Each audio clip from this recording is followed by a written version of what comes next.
ఒకవేళ నేను రాకుండా వెళ్ళుంటే? రాలేదంటే చూసుండవు. ఇదంతా చేసేటప్పుడు నీ మనసులో ఏం లేదా? అదే కదా మంచిది.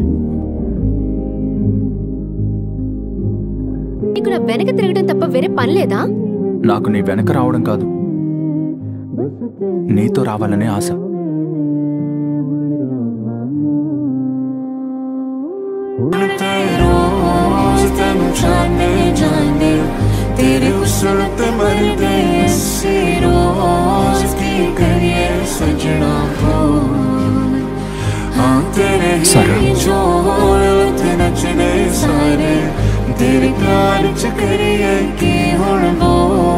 అజ్జు లోకంలోకి సారా కూడా వచ్చింది. అజ్జు అన్ని ప్రశ్నలకి సమాధానం మేము సారాని చూసాం.